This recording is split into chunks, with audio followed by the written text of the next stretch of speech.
जब कलयुग का अंधेरा चारों ओर फैल गया था, तब धर्म का पतन हो चुका था। लोग सत्य, दया और न्याय से भटक गए थे। समाज में जात पात का भेदभाव, धार्मिक अंधविश्वास और शोषण अपने चरम पर था। हिंदू और मुसलमान अपने अपने कर्मकांडों में डूबे थे, लेकिन सच्ची आध्यात्मिकता को भूल चुके थे। ब्राह्मण वेदों और पुराणों का गलत अर्थ निकालकर लोगों को गुमराह कर रहे थे, जबकि मुल्ला और काजी कुरान की शिक्षाओं को अपने स्वार्थ के लिए तोड़मरोड़ रहे थे। सामान्य जनता लालच, क्रोध और अज्ञानता के बंधनों में जकड़ी थी। ऐसे समय में जब पाप और अधर्म ने धरती को घेर लिया था, अकाल पुरख वाहिगुरु जी ने संसार के उद्धार का संकल्प लिया। उन्होंने देखा कि मनुष्य भटक गया है और उसे सत्य और एकता का मार्ग दिखाने वाला कोई नहीं है। वाहिगुरु ने एक ऐसी दिव्य शक्ति को धरती पर भेजने का निर्णय लिया, जो अंधेरे को दूर करे और सूर्य की तरह प्रकाश फैलाए। यह शक्ति थी श्री गुरु नानक जी, जिन्हें सिख धर्म का संस्थापक और प्रथम गुरु माना जाता है।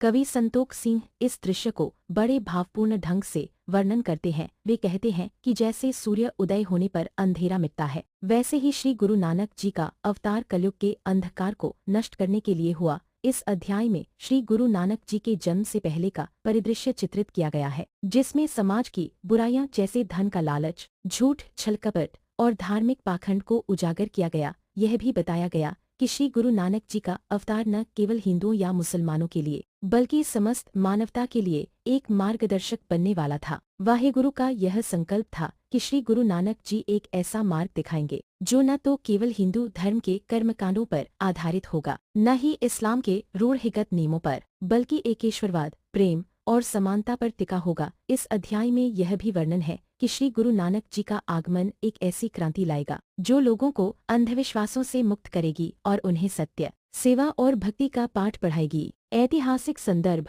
यह कहानी 15वीं सदी के भारत को दर्शाती है, जब मुगल शासन की शुरुआत हो रही थी। उस समय समाज में गहरी असमानता थी, जातीय भेदभाव, धार्मिक कट्टरता और सामाजिक अन्याय आम थे। हिंदू और मुसलमान समुदायों के बीच तनाव था और धार्मिक नेता अक्सर अपनी सत्ता बनाए रखने के लिए धर्म का दुरुपयोग करते थे। इस दौर में श्री गुरु नानक जी का अवतार एक ऐसी रोशनी के रूप में देखा गया जो सामाजिक और आध्यात्मिक सुधार लाएगी। सूरज प्रकाश ग्रंथ की यह कहानी भाई गुरदास जी की वारों और श्री गुरु ग्रंथ साहिब जी की शिक्षाओं से प्रेरित है, जो कलयुग के पतन और सत्य के उदय को चित्रित करती है। हालांकि ग्रंथ की शैली हाजियोग्राफिक है और कुछ इतिहासकार जैसे W.H. मैक्लाउड इसके कुछ विवरणों को संकेतिक मानते हैं, न कि शाब्दिक रूप से ऐतिहासिक।